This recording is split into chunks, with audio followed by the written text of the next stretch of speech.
everyone, and welcome back to the Smart Tea Podcast, where we talk about the lives of scientists and innovators who shape the world. How are you, Aarati? I'm doing okay. I'm a bit sad. This is our last episode together, so I it's a bit know. bittersweet. Been kind of dreading this day. Like, I have to say goodbye. Totally. I know. It is a very mixed bag of feelings for me, too. I was just walking home from work and was thinking about that. And I just mentioned to Logan, he's like, how do you feel? And I was like, sad, but also like I know it was the right decision, but also definitely sad. It's like there's a part of me that's just like so happy that we did this and it exists in the world, and I'm so Hmm. like proud of that. But yeah, it's a mixed bag. I'm very sad to not be able to see you every other week and chat with you and talk about the podcast. It's going to be strange for sure. Yeah, it's a very surreal kind of feeling. Like, I can't believe it's over. Like, this is not over. Like, I'm going to continue the I know. podcast, obviously, but it's like the end of a chapter, beginning of a new era. So it's kind of a weird feeling for sure. Yeah, I also was looking back at our emails, and we have been working on the podcast for exactly a year and a half Oh, because we started wow. talking about this a few months before we actually started recording and our Hmm. planning and coming up with the name and what our theme was going to be and all of that. So it's Yeah. been 18 months of work and a lot of episodes put out and so many different topics covered. And I feel like we've evolved so much too. Like, posting on different Yes. platforms, and you've done the whole YouTube thing. So it's like there's been so much growth and progress too that I'm super proud of. Yeah, and this is episode 30 too, so Love it's a that. like very nice round number. Nice Like, number to end on. Yeah, that's a yeah, lot of episodes. Like it's 30 actually episodes is a 30 episodes, a lot. lot of episodes. Yeah. Um, yeah. What I was wondering as like a, I don't know, like as a final episode, do you have a favorite that you've done, or either one of us? Do you have a favorite episode? Oh, that is a good question. I really liked your episode of Ettore Majorana. Like, Oh that was yeah, how we went the true missing. crime one. That Yes, was fascinating. that one was crazy. That one still keeps me up sometimes. I'm like, what happened to him? Where did he go? Did he really go to Argentina? Like, I don't know. That's so bizarre. I know, like Yeah. kind of faked his own death, but like also like didn't fake his own. I don't know. That one was so Yeah. weird. That was so weird that he kind of just like up and left and was like, I'm out. Peace. You know? Yeah. Yeah, that was a really good one, and it's one of our most popular ones too on YouTube. Is So it really? Oh, that's yeah, awesome. yeah, like it, especially recently. I think maybe because of like the International Year of Quantum Mechanics or something. It like Oh, recently got a that's a huge good point. spike on YouTube. That's amazing. That's a really good one. Yeah, I think mine are tied. I love the Albert Hoffman episode with his bike Hmm. ride and how he's just like riding through the streets and he's just like high out of his mind and has no idea what's Yeah, happening to him. Like I think yeah, about that often and I'm just like that is just so comical, and like I'm glad nothing bad happened to him, but also like that is just so funny that this man was just like super high and didn't know.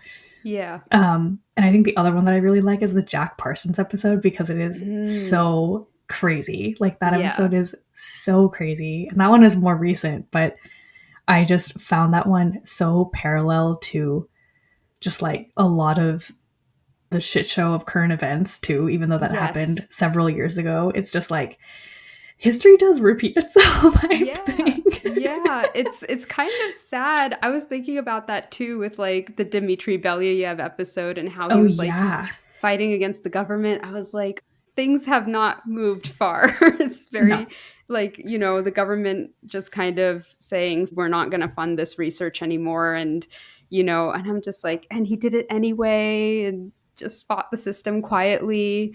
Yeah. So, yeah, It's true. I know that there's was I been was some thinking good about that too. ones. Those are good ones that I think so too. But yeah, happy to be here. And I know you're gonna do an amazing job with Maria, and I can't wait to listen. I can't wait to be a fan.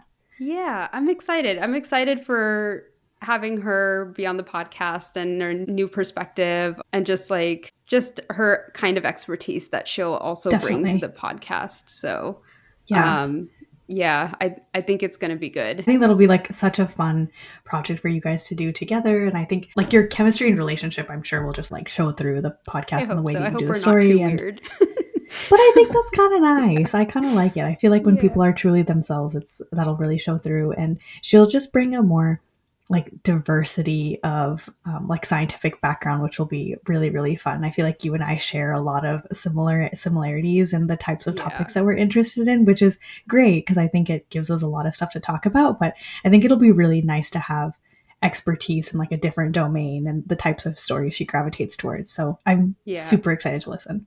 I am a little afraid that if I like do another kind of physics or engineering one, she's going to know more about You're it than I do. Even after I Yeah. research it, she's going to be like, I know all about this. Like, You're great. gonna have your brother Arun in one ear, then you're gonna have Maria in the other ear, Yeah. and then you're gonna be like, "This is I can never do like the year of Yeah. quantum research again." Yes, ever. Like, No, they know more about it than I do. I should just leave it to the they're gonna professionals. be like, "Stick to the worms, Aarti." Yeah, for real.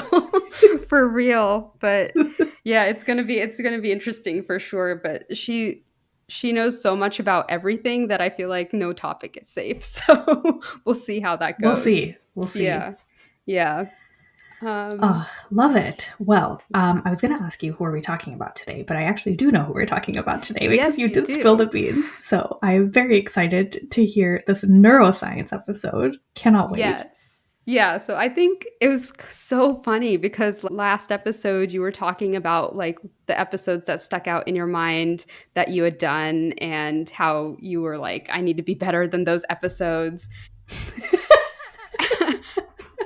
Forgot that I said that. Yeah, like the episodes that you mentioned, like Albert Hoffman and oh, who's the other one?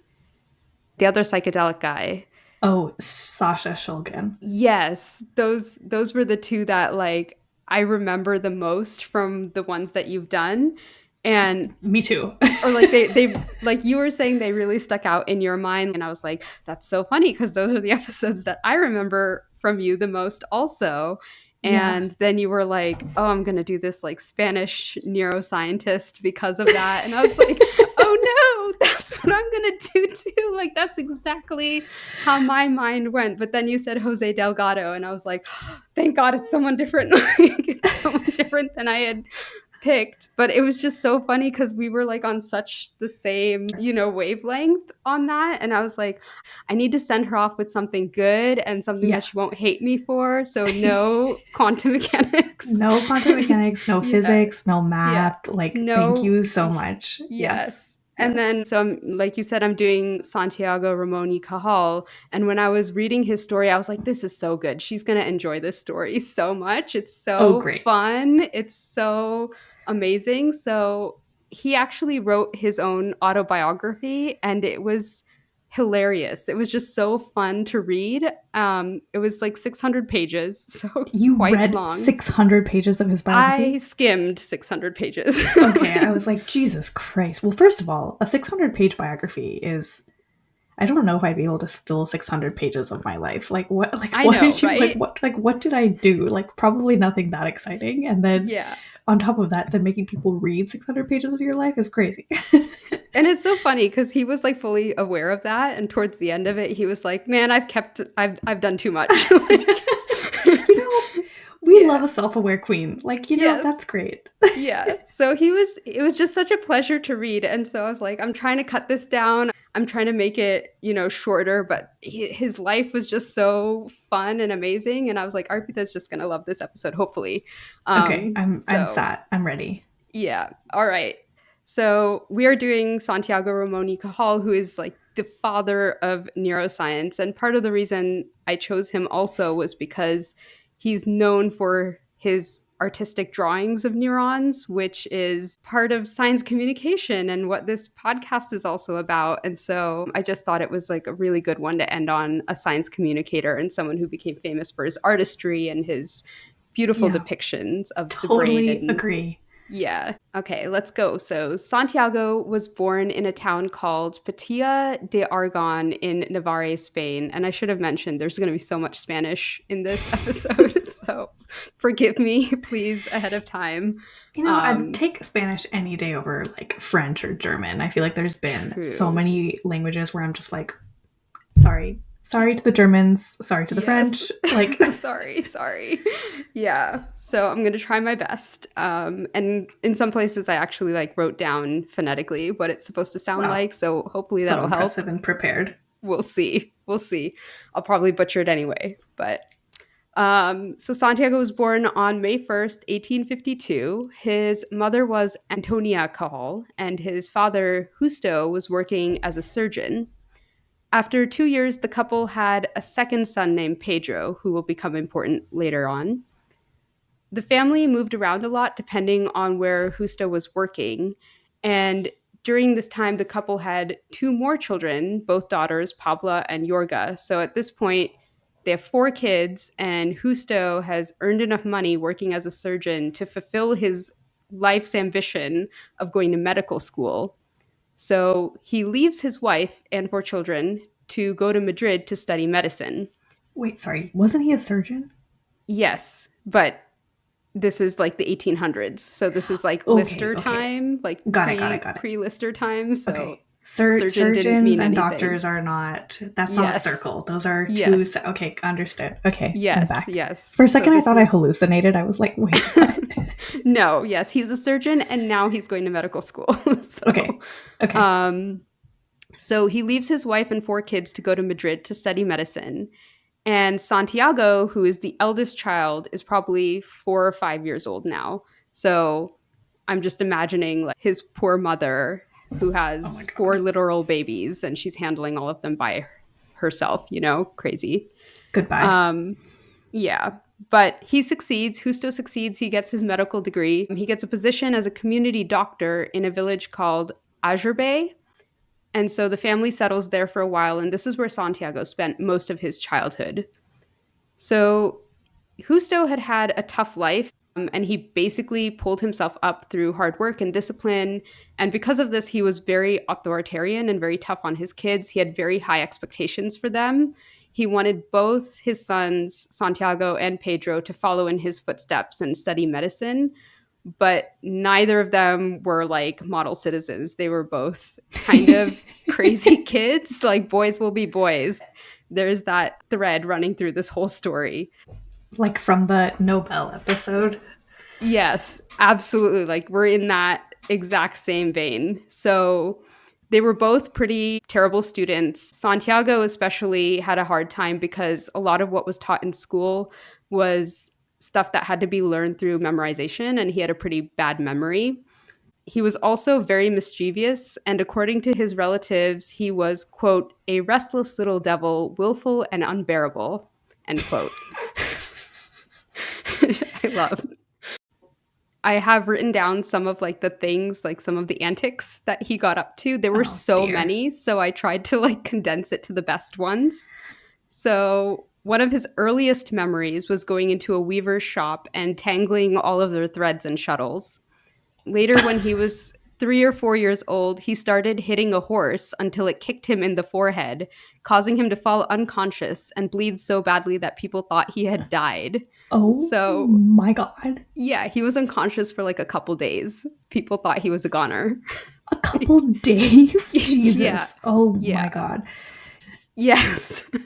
When he was 8, his family moved to Azure Bay, like I said, and there he and the local boys would play sports, run races, get into fights, but also throw stones at each other and at street lamps and steal fruits from people's orchards. Um, they would play war games or like hunting games, and Santiago was the best at making armor and weapons from cardboard and tin cans, and he was especially known for his arrows because his arrows went the furthest and didn't go off course. They flew true, which I'm like, that's great. Like you can make good arrows out of tin cans and cardboard. Fantastic. But one saving grace is he did put balls on the end of the arrows so that none of the Okay. kids or animals that they shot at would actually get hurt. So that's That's good. nice of him. But the worst one was by the time he was 11, he had developed a fascination for boys will be boys, gunpowder. There Naturally. it is. Yep. So he built a cannon using a log that he found that was left over from some construction work that he drilled a hole into. And when it was complete, he and his friends decided to test it by aiming it at a neighbor's orchard gate and completely obliterated it. So Oh, then the neighbor complained to the mayor of the town, and the mayor sent an official to Santiago's house to teach him a lesson and took him to jail. oh my So, God. And he's a yeah, child. yeah, he's 11. But his father fully supported this because his father, again, is like this very strict authoritarian. So he fully supported the imprisonment, and Santiago ended up spending 3 or 4 days in jail. And by the end, he said he was sincerely sorry and remorseful for what he had done. So God. he's like, yeah, I learned my lesson. But his takeaway apparently was like, don't aim at people's property. So he built another cannon and he just shot it at the side of a hill this time so that it wouldn't actually destroy anyone's property. But still messing with gunpowder. Okay. It's marginally better, I suppose. Yeah, a little bit better. He also loved animals. He would spend a lot of time roaming around the countryside, exploring nature. He particularly loved birds, and he would keep a bunch of them that he raised and cared for. And around this time is when he also picked up an interest in art. But unfortunately, his parents considered drawing and painting to be a quote unquote sinful amusement. So he could only draw when he was outside of the house when no one could see him. And he would draw like whatever interested him, basically. And at that age, it was these scenes of mythical Greek and Roman heroes, like ships Cute. sinking the oceans, war scenes, like all of Love these, it. like, Very yeah, cute. Yeah. yeah, those kinds of It things. sounds it sounds par. It sounds par for the course from Yes. based on what we know so far. This is Yeah. making me laugh because I feel like his parents are giving like stereotypical like Asian parents. They're like, you have to go to med school, Mhm. don't draw, like you gotta Yeah. do these things, like stay behave, like don't blow things up. Yeah. Yeah. Like And he's discipline. like, I want to be an artist. Yeah. Yeah. I'm a free spirit. Yeah. Yeah, exactly. That's exactly what's happening. So he also enjoyed drawing some of the apostles, like Saint James, who was the patron saint of soldiers and pilgrims, and who legend has it was a warrior himself, apparently. Hmm. So I can totally see that like fitting in with what he Mm-hmm. was interested in. One day he stole a picture of St. James from the church so that he could practice drawing it. And his father found out and was like, I don't really approve of you drawing. I can't believe you stole something for the church, but let's see if you actually have any potential. So he wanted to show Santiago's drawings to an artist and kind of get them appraised. And keep in Yeah. mind, he's still like 12 at this point. But there weren't really any artists in their town. So his father settled for a guy who had been hired to whitewash the church. And Santiago showed the pictures that he had drawn to the whitewash painter. And the painter was like, wow, this sucks. Like, your proportions are all wrong. This kid is never going to be an Mm. artist. Interesting. Um, Okay. and I have to say, like, I disagree strongly because in his autobiography, he included pictures of like his terrible drawings when he was 12. And I'm like, dude, I can't draw like that. That's so good. Okay, but this guy was whitewashing a building. Right? Like you Yeah. can't mess that up. Yeah, exactly. Like, well, first of all, it's not even paint; it's whitewash. And Yeah. second of all, it's like, what skill does that take? Yeah, exactly. But I was kind of like, I wonder if his father paid the whitewasher or something to say that. Like, Because I that's was actually like, really funny. you That's know, really funny. yeah, because I was like, these are really good. But Santiago believed him and was super disappointed that, he got that kind of negative feedback. So he thought maybe I should give up on art and focus on a medical career like my dad wants me to. And in his autobiography, he wrote, quote, farewell to ambitious dreams of glory, illusions of future greatness. I must exchange the magic palette of the painter for the nasty and prosaic bag of surgical instruments. So, What? like his whole autobiography is written like this. And so I was I just can't like believe you committed to 600 pages of that. That would have driven me insane. I was having a great time. I was like, this guy is just so funny. Like he's so over the top. He's so dramatic. And like for all of that, he didn't give up on art at all. He he said all that, and then he just continued to doodle in like the margins of his school papers, draw caricatures of his teachers. Like he didn't give up at all. I was like, you were just like, oh, woe is me, and now you're still You're just doing like, I it. don't care So about that. yeah. So surprise, surprise, his grades did not improve because he's doodling everywhere, despite the fact that his teachers and his father were so hard on him. His parents kept transferring him to different schools, hoping that somewhere there would be some teacher who would be able to rein him in. But he continued getting into fights and playing pranks and just barely scraping by in school. Somehow in 1864, he manages to pass his final school exams, and he was like, yes, finally, I'm free. I can enjoy the summer. And his dad was like, okay, no, enough fooling around. No more playing, no more drawing. You need to sit down and seriously study if you're going to become a doctor. Very hyper fixated on this, I see. Yes, like you need to become a physician, you need to become a doctor. And so Santiago saw that. He was like, I don't think I can talk him out of this. Yeah, yeah, yeah. Do we have a reason why, other than he was a doctor? Was it like just a No, respected not. profession, or just like was there like a did he have a reason? Because he clearly doesn't have potential. I think Justo, the father, was just like, I've worked so hard to become a doctor, and I want my sons to like also be successful and not, Mm, have a hard life, I guess. And so they should also be disciplined and work hard. It takes hard work to succeed in life. mm, And he was just like, this is a pathway to success, and I want them to be successful. I think that was the main thing. interesting. Okay. Yeah. So Santiago's like, okay, I don't think I can like, talk him out of this one. So he's like, okay, fine, I'll study. But like, if you really want me to be serious about it, I need to be left alone in absolute silence, somewhere where no one can bother me.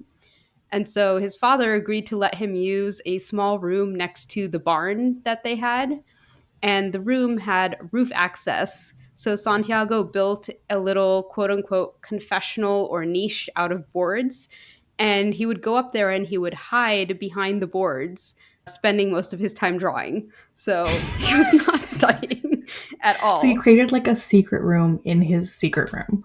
Yeah, basically. He like went up on Okay. the roof, but like because he was on the roof, if anyone came out to the barn to check on him, he could see them coming. And so he would quickly go back Uh, down into the wow. room So where he was smart. supposed to be studying. Yeah, That and is like so pretend. funny. It's so Yeah. mischievous.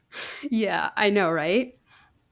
So one day while he's up on the roof, he happens to look over into his neighbor's window into their library, and it's like full of all of these novels, like The Three Musketeers and Don Quixote and Robinson Crusoe.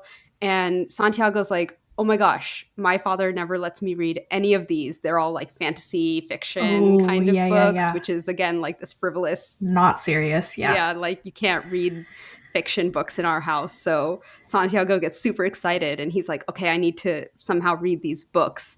So he works out a plan that in the morning, when everyone's asleep in the house, he would sneak through the window of his neighbor's house, quietly borrow a book, read it, and then place it back carefully when he was done. And he went through like a bunch of his neighbor's library like this without getting caught ever. So he wrote, quote, at last, though by illicit means, I made the acquaintance of the splendid creatures of the imagination, superb and magnificent beings, all energy and determination, with overgrown hearts shaken by superhuman passions. So, I can't believe you read 600 pages of that. I, I'm so well, annoyed. you know, this is the person who had to learn about Shakespeare when she was like in sixth grade and had a hard time with it. I finally got it by eighth grade. I was like, oh, I finally understand what he's talking about. Yeah. It really is such a different Yeah. language. I feel like in high school we had to read, shoot, what is that one epic? The Odyssey or something, No, it like, wasn't the or Odyssey, the but it was like Iliad. another one like that. And I remember being like, what are the What is words? happening? What Yeah. are the words that I am looking at right now? Like this makes no sense to me whatsoever. And Yeah. that was like peak Spark Notes era. I was just like Spark Nosing the hell out of this. I was just like, Yeah. tell me, Help me. like explain this to me. Like Yeah. this is pre-chat GPT. Yes. Yeah. No, it was really funny when I was in school and I was like learning Shakespeare and stuff. Apparently, my teachers got it into their head that I was too shy, which I was, and they were like, Same, "You know the answers to stuff. You just don't raise your hand. Like same. you should raise your hand more." And I'm just like, "Yeah." But so then in an effort to get me out of my shyness, they started calling on me at random, like Oh, even that's when so mean. yeah, I know. And I was just like, and so it kind of worked because then I would like raise my hand for questions that I absolutely knew the answer to so that I wouldn't be embarrassed by like not knowing the answer. Cause that was really what was holding me back is like, what if I get it wrong? You know? Totally, You totally. know? Yeah, And you so don't like, have to explain that to me. I was also a shy kid. Like, yeah, yeah.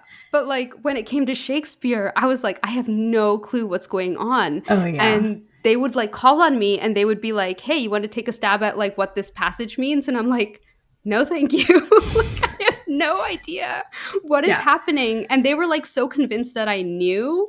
And I'm like, I legit don't know. Like, I have no idea what is going on. And it took me like 2 years to figure out what Shakespeare was talking about. So It's fair. yeah. It's a fair question. I don't. So yeah, it's kind of like I had to switch that part of my brain back on when I was reading this. I was like, That's we're back okay. in that era. We're back in that like That makes sense. yeah. Okay, so I didn't know this, but apparently in the mid 1800s, the normal age to attend university for a bachelor's degree was somewhere between 13 and 16 years old. Because I was reading this, and it's like, by the time he's 14, Santiago is in his third year of his bachelor's degree. And I'm like, excuse me, what?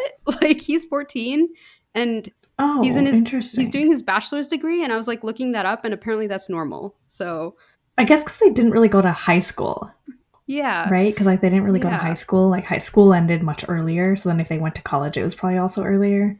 Yeah, like I was so confused for a bit there because I was like, wasn't he failing like all his courses? How is he doing his bachelor's when he's 14? But yeah, he's doing his bachelor's. He's barely scraping by again. And so his father is seeing him like struggling at school. And so he made Santiago leave school to work as an apprentice at a barber shop. And Santiago wrote, quote, "In taking such an extreme decision with regard to me, my father aimed at two ends. For the present, to tie me closely, depriving me of the leisure necessary for rambles and raids, and besides to teach me a trade which might some day make a living for me in case my ability should prove irremediable or should I be prematurely orphaned." Okay, a little dramatic, but Yeah, he's very dramatic. yeah, there's a lot of Um, drama.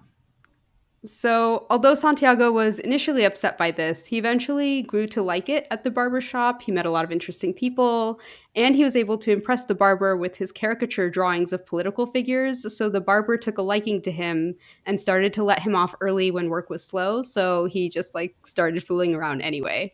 Question. So, This is like yeah, barbershop, like they do like surgeries, right? I don't think so. I think it was like Oh, haircut. Like, truly just a hair. yeah, Okay. I Okay. believe so. I don't think Santiago's father would have trusted him enough at this point Okay. to do like actual surgical stuff. Okay. So not like the more antiquated flavor of barbershop. Yeah, Okay. exactly. I don't think so. I didn't read anything about it, just said barbershop. And so I was like, I assume it's just hair. I'm Okay. assuming. So yeah, so it didn't really work. Like Santiago's still fooling around because the barber let him off early. So Santiago's father is like, okay, clearly that didn't work. So let's try something more boring. Let's try a cobbler. So he made Santiago do this apprenticeship at the cobblers, and he had a terrible time of it because he was given like the most boring jobs of like sweeping and like Oh. organizing stuff, and he was just like, this is so hard. And it wasn't as easy to charm the cobbler as it was the barber. So Santiago's like, I guess I'm just gonna actually have to put in effort and try to get out of the jobs of sweeping and doing all this Yeah. boring stuff, because making boots and making shoes is at least a little more interesting than sweeping the floor. So let's aim for that, Yeah, that makes Yeah. sense. Yeah. So after a year, Justo decided his son, Santiago, had settled down enough to return to school. But Santiago said he would only go back to school if he was allowed to enroll in drawing classes alongside his scientific classes. And so way to Cousteau was wait, like, way to stick up for yourself. yeah, way to Stick it to the negotiate. man. Yeah, exactly. Yeah. So Cousteau reluctantly agreed. And so Santiago's like, yes, awesome. So he goes back to school with this like renewed enthusiasm. And now, because of this, he's actually doing pretty well in his classes because he has some motivation. His only slip up was when he couldn't resist drawing a caricature of one of his professors on a wall and nearly got thrown out of the school. On the wall? Oh my Yeah, goodness. there was apparently like a big blank white wall, and he was like, moth to a flame. Like, I need to fill that with something. Oh my, Um, but on a wall? Like not even just yeah. in your like notebook? No. And it was like apparently like life size and everything. Oh, Jesus. So he almost got thrown out of school. His father managed to make some calls and made them let Santiago stay. And once again, he was just barely able to pass his final exams and finish his bachelor's degree. Hi everyone, Aarati here. I hope you're enjoying the podcast. If so, and you wish someone would tell your science story, I founded a science communications company called SciComm, that's SYKOM, that can help. SciComm blends creativity with scientific accuracy to create all types of science communications content, including explainer videos, slide presentations, science writing, and more. We work with academic researchers, tech companies, nonprofits, or really any scientist to help simplify your science. Check us out at scicommer.com. That's SYKOMMER.com. Okay, back to the story. So that summer, Santiago's father's like, okay, finally, we can start training you to be a physician. Like, really one-track mind, this guy. Yeah, seriously. So Cousteau starts to teach Santiago anatomy. And he believed that the best way to learn anatomy was seeing it firsthand rather than looking at it in books. Mm-hmm. So the way they did this was Santiago and his father snuck into a deserted cemetery one night so that they could collect bones to study. I had a feeling you were going to say this. Yeah, please keep going. Yeah, but this is actually what finally awoke Santiago's interest in science and medicine because the bones were something he could actually see and touch and observe. It wasn't like memorization. And so because of that, he actually like started to pick information up and like remember it and retain it. And so his father is like, oh, you're teachable. Like, this is working, you know? So he's so happy to see that Santiago's finally like gotten an interest in science and medicine. And so he's like, great, this is a viable career for you. We can enroll you. Yeah, we can do this. We can enroll you in medical school. Just thinking about cadaver lab gives me the heebie-jeebies. I just like, and like, I get it. Like, I understand the purpose. And I think the consensus is that it is, people love it. I think like the general consensus is that it's really helpful and people really like it and really like learning hands-on. Yeah. I acknowledge that, but also it is. Yeah. This is something you had to do for PT school though, right? Like, because I did not have to do this. To do it for PT school. And it was like the first class on the first day of school. And I was like, what have I done? Like, what did I get myself into? I was like, what have I done? And you know, like the really disgusting thing is that formalin is an appetite stimulant. And yeah, it's horrible. And so you actually leave and you are starving, which is like so gross. That's so like you leave and you're like ravenous. Like you just like, that's so weird. Isn't that so gross? Like I feel like it should be the opposite. Such a like weird paradox, like it is to go through. And it's like something about the smell or like something about, I don't know what it is exactly because like you're not completely, I mean, you're obviously not eating anything, but you're still like some part of it is entering your body. Yeah. And it's an appetite stimulant. Weird. That's so weird. That horrible. Would mess with my head so much. It does. Oh my gosh. Can't confirm. Bizarre. Anyway, I'm glad it was a positive experience for Santiago. Please continue. Yes. So Santiago enrolls in medical school at the University of Zaragoza. And here, thanks to excellent professors, he did pretty well, actually. His only thing that held him back was that he was a pretty nervous speaker. So, like, if a professor called on him to answer a question, he couldn't find the right words a lot of the time because he got really nervous.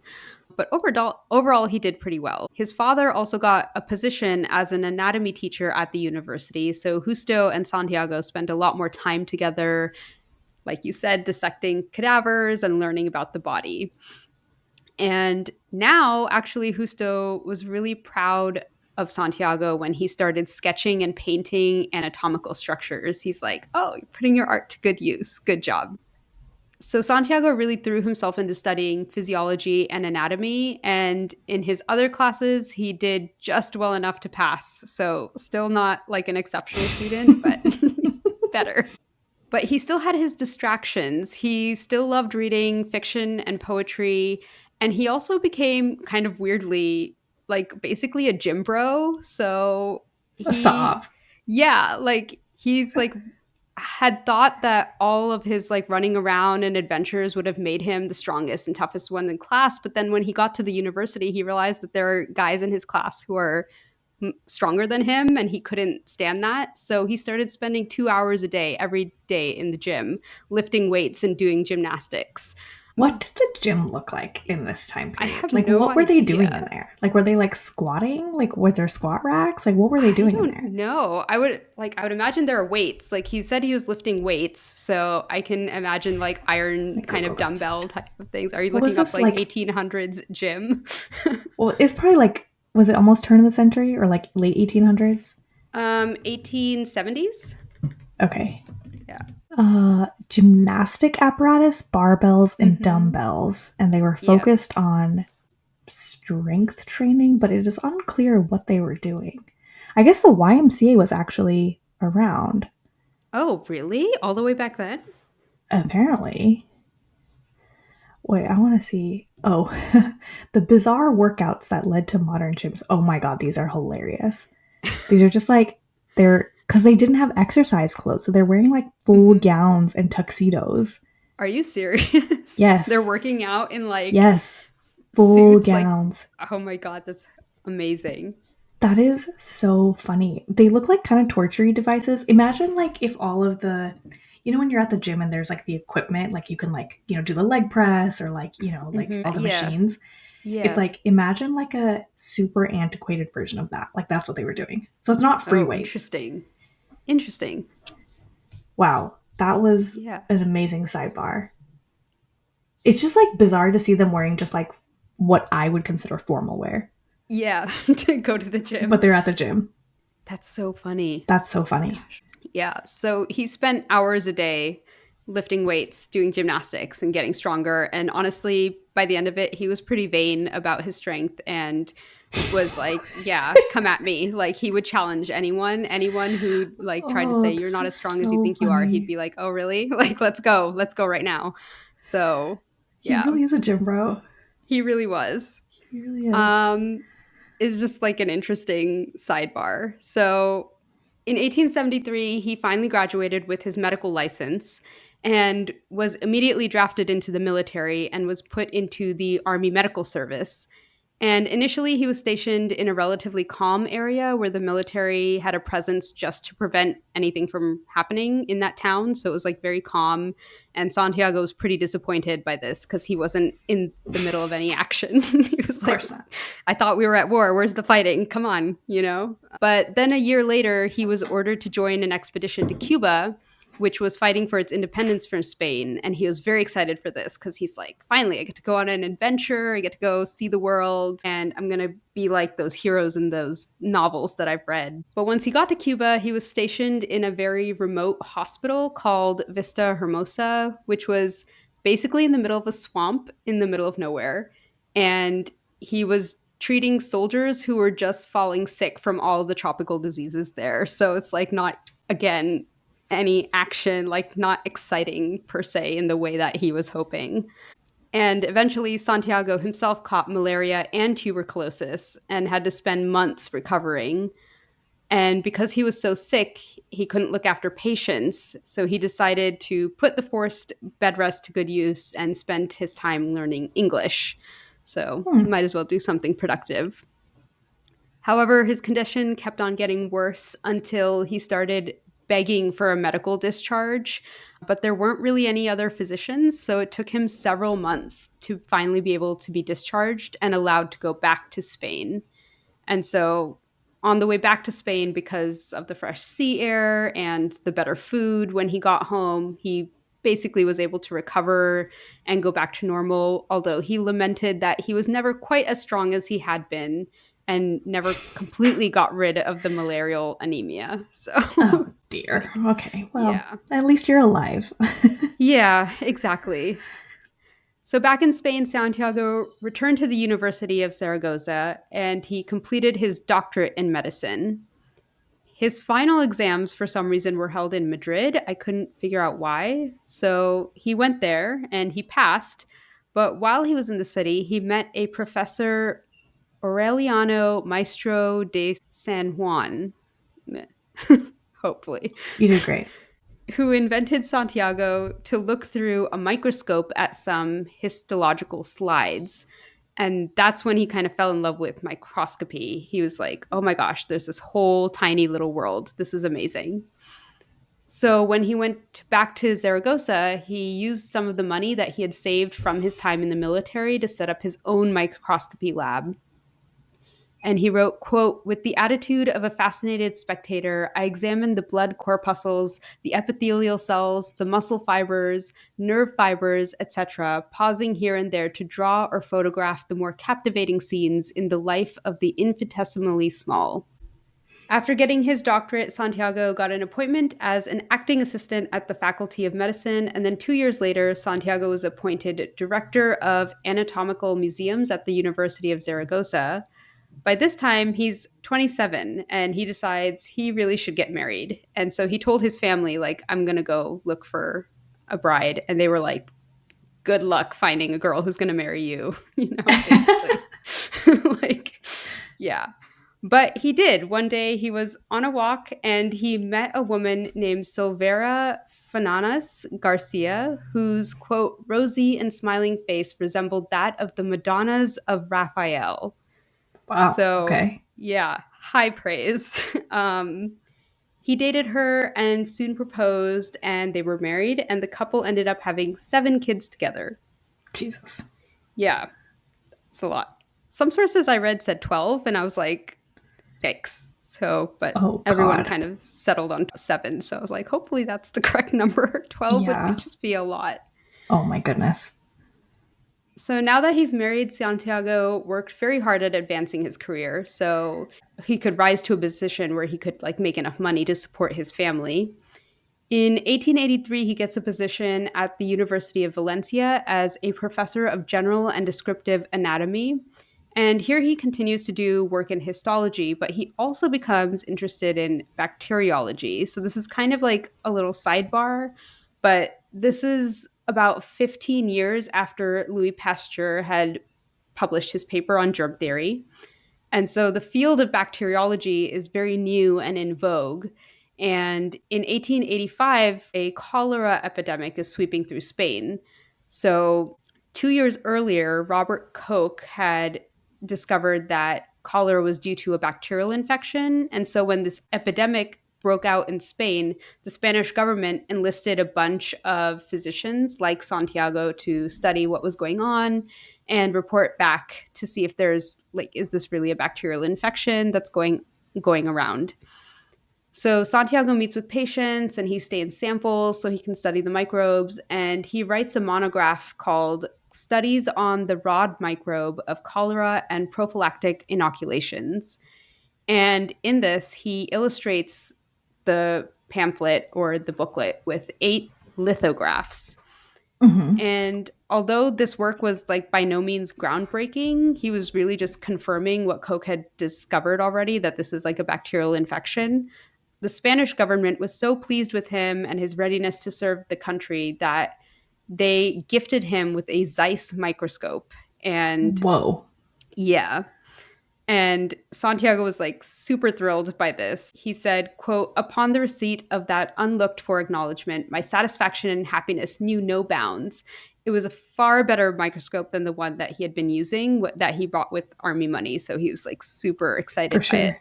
Yeah. Wow. How did the government get attention? Is it because it was about a disease that was affecting a lot of people? Is that what happened? So it's like the cholera was affecting a lot of people, and so then because he like wrote this monograph, they were like, "Oh, thank you so much." Yeah, so there was like a epidemic of cholera that was going through Spain, and the Spanish government was like, we need to know more information about how this I is see. spreading, and they enlisted a Okay. bunch of like physicians to study it. So he was one of Okay. them. Okay. Yeah. Okay. And he just did such a thorough job that they were like, I see. wow, amazing, good job. Here's a Okay. microscope. So Here's a microscope. but yeah, so he's super excited. So Santiago, now with his brand new microscope, throws himself into histology and studying all types of tissues. He started publishing several articles on comparative histology and a textbook. And even this in this more like academic work, he loved writing in this very flowery and like fantastical language. So I chose this example of nerve cells because that's what he's basically known for. He wrote, quote, "The nerve cell, the highest caste of organic elements with its gigantic arms stretched out like tentacles of an octopus to the provinces on the frontiers of the external world to watch for the constant ambushes of physiochemical forces," end quote. That's actually a pretty solid descriptor. I like the It is. tentacles. Like that's actually Yeah. really like very solid. I'm into Mm-hmm. that. And he had descriptions like this for all the cells, for like muscle fibers, fat cells, eggs and sperm, like everything. He had like these fantastic, amazing descriptions for all of them.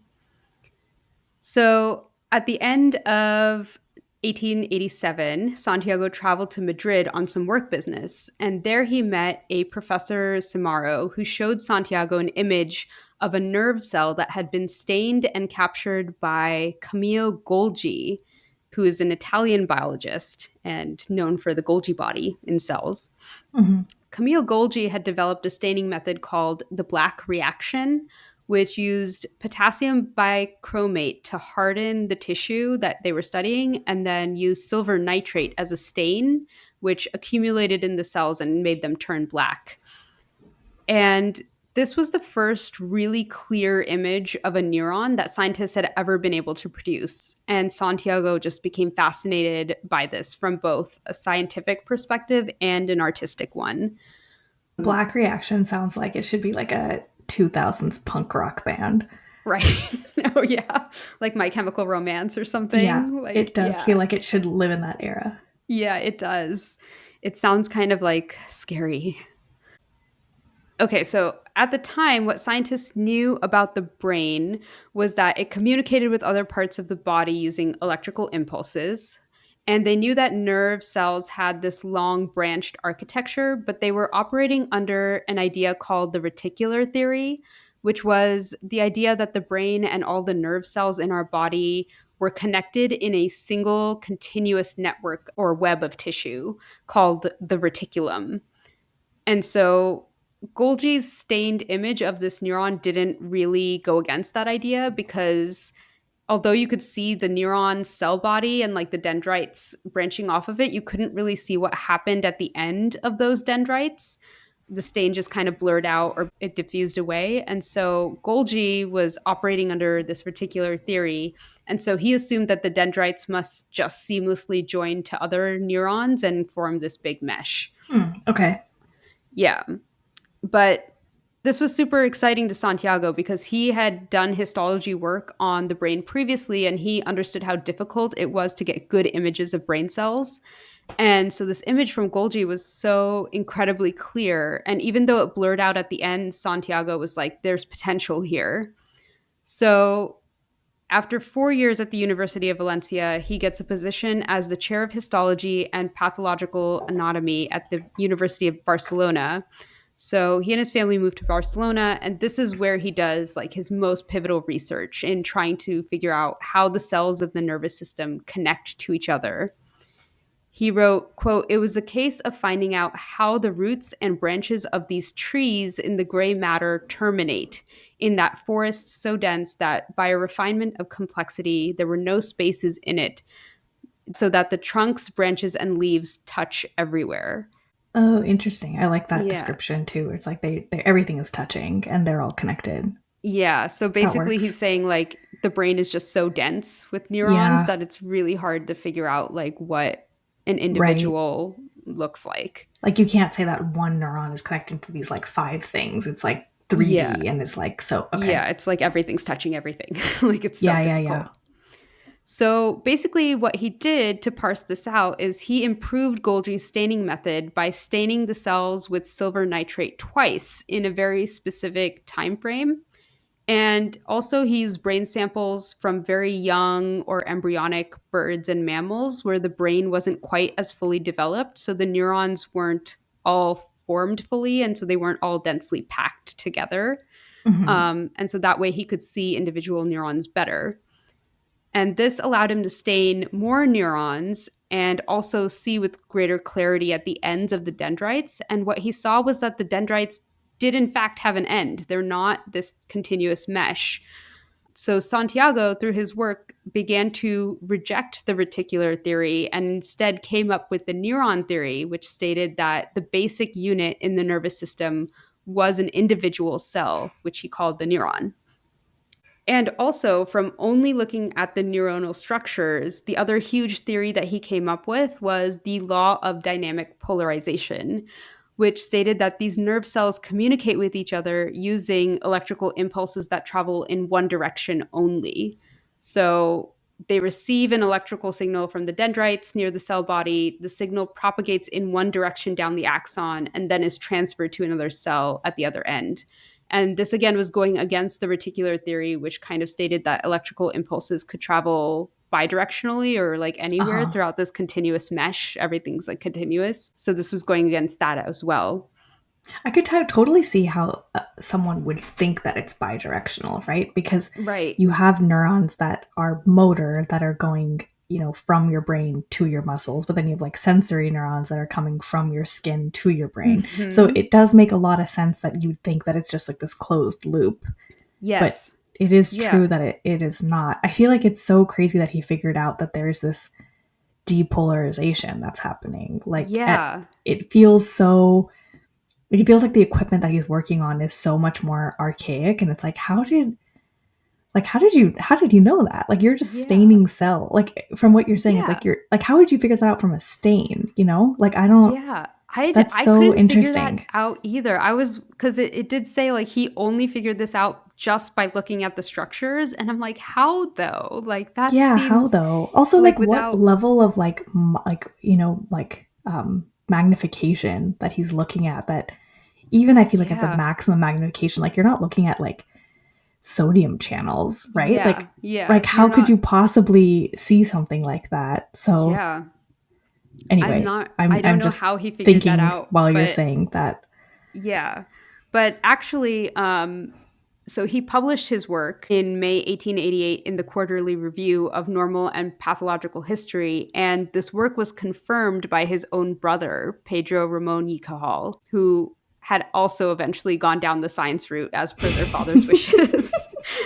So No one is escaping. yeah. So I think Pedro did a little bit more of like the experimental approach and like confirmed like what Santiago had found. But I just thought it was so fascinating that he could do that just from looking at the structures and the drawings he was creating. So that's crazy to me. Yeah, I don't quite understand that, but that's amazing. Yeah. So he continued to publish his findings and lithograph drawings in small articles throughout 1888 and 1889, but he remained relatively unknown, partly because all of his publications were in Spanish. Interesting. And also, it's not easy to be the one who says, no, the theory that everyone is operating under is wrong. I have a new theory, like, Right. That's totally fair. yeah. But Santiago was very, very sure of his findings, and he couldn't just let his work be overlooked. So in 1889, he traveled to Germany to the Congress of the German Anatomical Society to present his work. And this was the first time, besides his trip to Cuba, that he had ever traveled outside of Spain. He presented his work at the conference, and there he met a prominent Swiss histologist, Rudolf Albert von Kolliker, who took notice of Santiago's work and became a strong support of his. Kolliker helped Santiago spread his work to the international scientific community. He said, quote, "I have discovered you and I wish to make my discovery known in Germany," end quote. And from then on, Santiago was invited to many conferences across Europe and America to present his work. So he's getting some recognition. Yeah, it was like his little big break. Yes. So in 1892, Santiago was appointed to be the chair of histology and pathological anatomy at the University of Madrid, where he continued to study the structure of neurons and teach students and, just continue down this route. But as he was rising in prominence, Camille Golgi caught wind of Santiago's work and was like, dude, wait a minute, that's my staining method that you're using. Like, where's my credit? You need to give me credit. And he came out with proof that he was the one who came up with the staining technique, the black reaction, in the first place. And Santiago was like, yeah, totally. Props to you for discovering the black reaction. But A, I made it better because like now I'm staining the neurons twice. And so I can actually see the ends of them. And B, although you did stain some neurons, you didn't do anything with those images. You didn't deduce anything from it or try to make any meaning from it. So, like, Wow. This yeah, is this is science, I feel like 101. Like yeah. you do one thing and then someone one ups you and then it's like you're no longer relevant. Exactly. So he was like, don't try to pretend that I didn't do anything, or don't try to pretend I'm just copying you. Like I definitely took this to the next level. Like, give me some recognition too. Totally. That's fair, honestly. Yeah, I thought so. In 1900, Santiago was awarded the Moscow Prize by the International Medical Congress, and this led to an initiative by many in the Spanish government, including the Prime Minister Francisco Silvela and the Minister of Education and Culture, Antonio Garcia Alex, to set up a research center to provide assistance and funding to Santiago to train future histology students. And the students that Santiago trained here went on to do all sorts of work in neurobiology, including studying neurodegenerative disorders, psychology, and mental illness. So he's just teaching histology to a wide array of students. I wonder, you know how we talked about previously about your science family tree?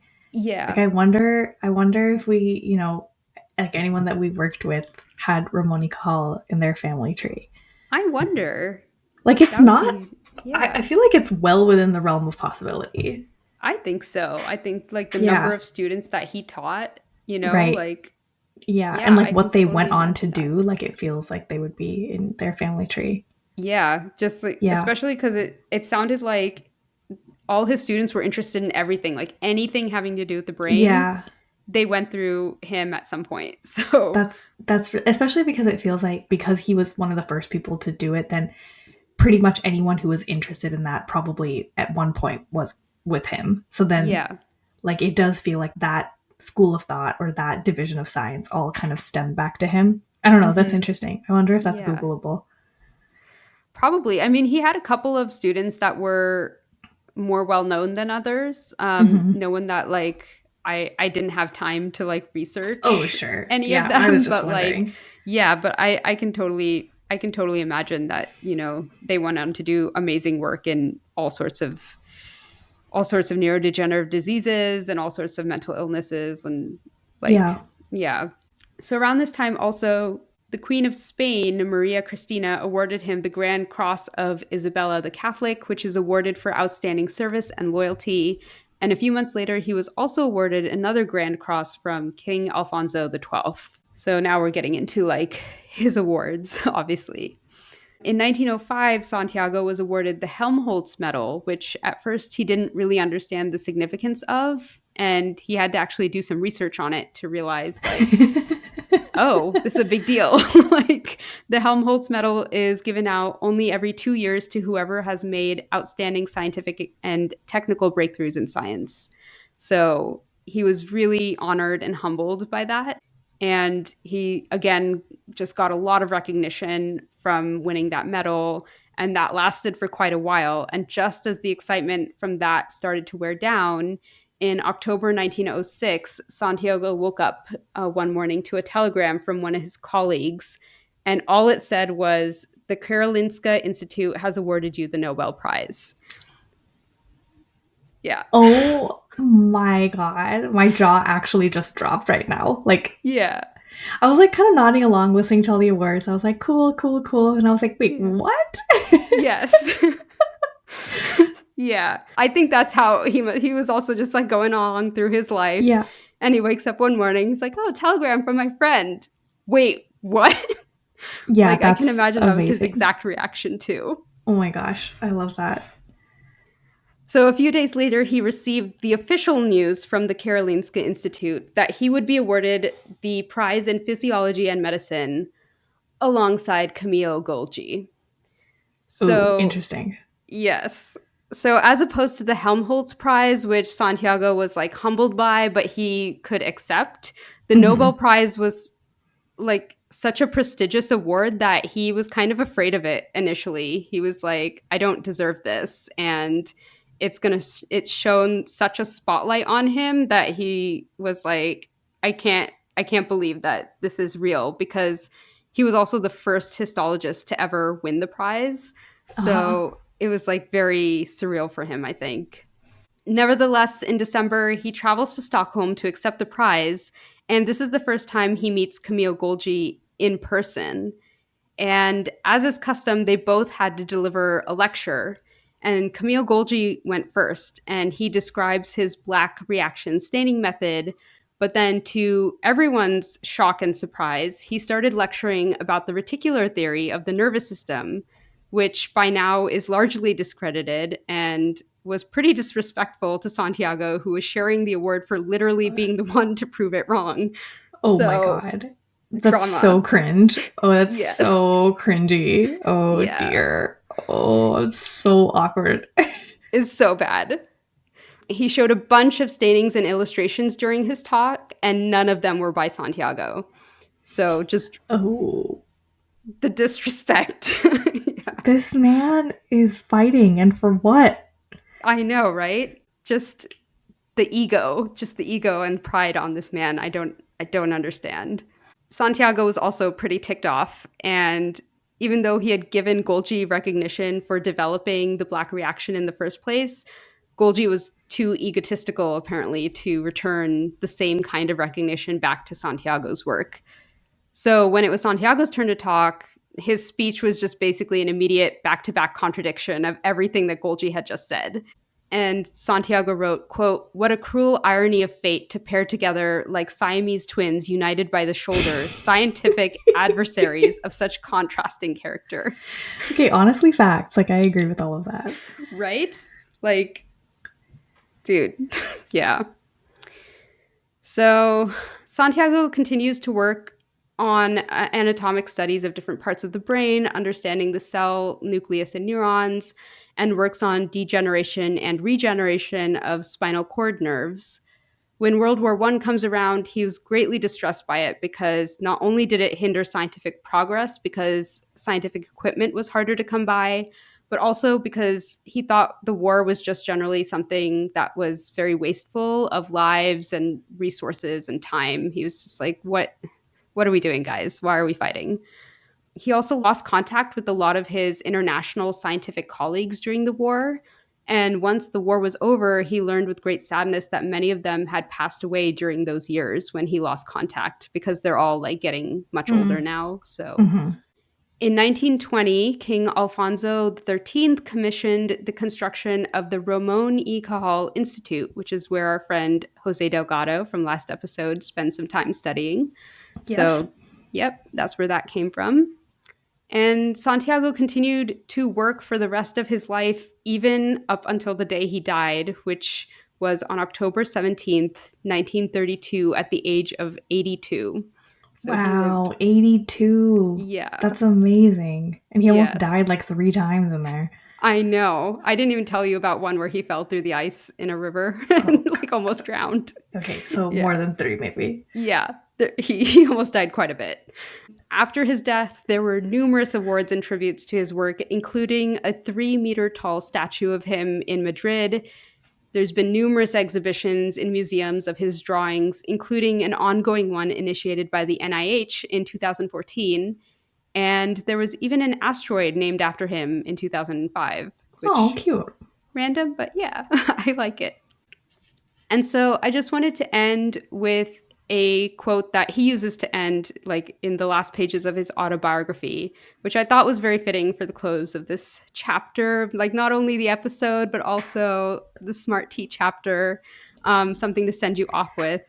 It says, quote, "But I have no right to afflict the reader with melancholy reflections. Let us repel sadness, which is the mother of inaction. Let us devote ourselves to life, which is energy, renovation, and progress. And let us keep on working."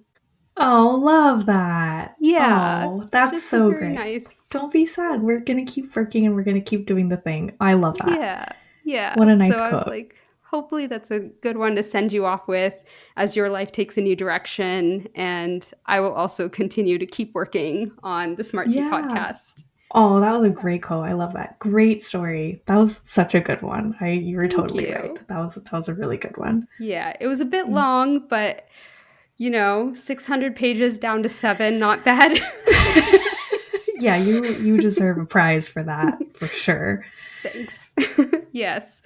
Yeah, but I hope you enjoyed. I hope everybody listening enjoyed. And thank you so much to Arpita. And we wish her the best on her new direction that her life is taking. Hopefully, you'll be back at some point. Just pop I in, will say for sure. hello. I would love that. I would love Yeah. that. Thank you so much. I appreciate you very Yes. much. Thanks for listening. If you have a suggestion for a story we should cover or thoughts you want to share about an episode, reach out to us at smartteapodcast.com. You can follow us on Instagram, TikTok, and Blue Sky at Smart Tea Podcast and listen to us on Spotify, Apple Podcasts, YouTube, or wherever you get your podcasts. And leave us a rating or comment. It really helps us grow.